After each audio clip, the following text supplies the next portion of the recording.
Hello and welcome to the Redmen TV. It is the big one. It's worth 3 points to the winner, one for a draw, none for a loss. It's just a game of football, except it's not, is it? Manchester United is the biggest game in the calendar year for Liverpool Football Club and for me personally. Evertonians watching, it's still a big game.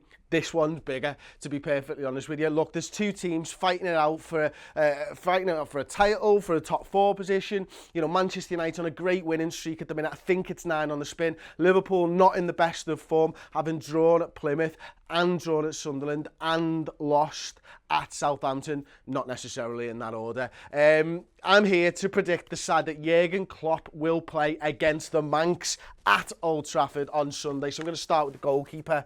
Simon Mignolet, for me, goes back in. Right back, didn't have the best game, but it's not going to be Trent Alexander-Arnold, so it's Nathaniel Klein. Lovren, Clarvin and Jimmy Milner will be the left back, I believe. So that's the back five. You know what, Matip, we've got to have a conversation about him. He's back in training. Will he be risked for this game? I'm not so sure. It's a proper injury he's coming back from. I think the sensible option, even though he made a mistake, even though we conceded a goal because of that mistake, arguably during the Southampton game, I think Clarvin gets the nod. He's been good. He'll just add Zlatan to that collection of top-class strikers in his back pocket.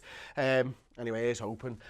Jordan Henderson. Now, here's a play that I would risk because I believe that he was one of the reasons we were so lacking an edge against Southampton. For me, Jordan Henderson makes this team tick. You know, he's constantly in control of the middle of the field. He's playing longer balls when he needs to. He's playing quick, shorter passing. He's looking for direct passes up into the front three and stuff. And we really missed his invention in the middle of the park during the Southampton game. I believe it'll be Adam Lallana and Gini Wijnaldum in the centre for this one. I think, look, the Lallana experiment on the right-hand side, for me, didn't work. We missed what Lallana brings, and that's this sort of edge to the midfield, you know, the constant work rate, the pressing, the ability to find little pockets of space and stuff like that. When you put him out on the right wing, he's exactly what he was a couple of years ago for us, just an ineffectual, slow right winger. And what Adam Lallana is in this position is one of the best midfielders in the league, and you've got to have him playing in his best position. And then moving on to the right wing,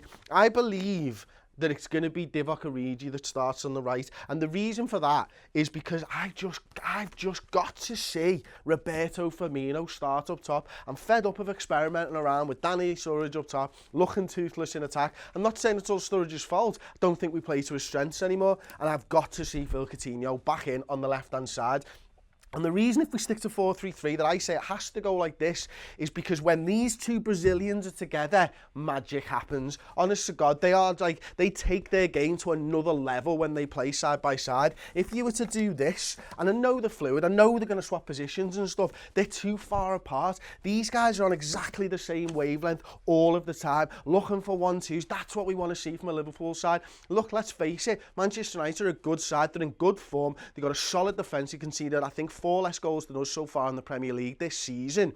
We're going to need all the invention and creativity and the magic from these two Brazilians that they've got in their locker to break down this Manchester United side. And if we can stretch the play with Divock Origi, we can charge him with being the Mane light, getting him beyond Firmino when he creates that space. He's a willing runner. He's young enough to be able to do the job. Is he experienced enough? Probably not. But the other option is Shea Ojo, and a player that I've got a lot of trust in, to be perfectly honest with you. But right now, for me, Origi has played Premier League football this season. Ojo, although he's played Premier League football for Liverpool, he's just not up to scratch. I think maybe in a few weeks' time he's had more under 23s football. He's had another game under his belt against Plymouth. He could be an option to replace Mane while he's at AFCON. But right now, for me, that's the side that's going to Old Trafford. That's the side that's going to put Jose Mourinho's Manchester United side to the sword.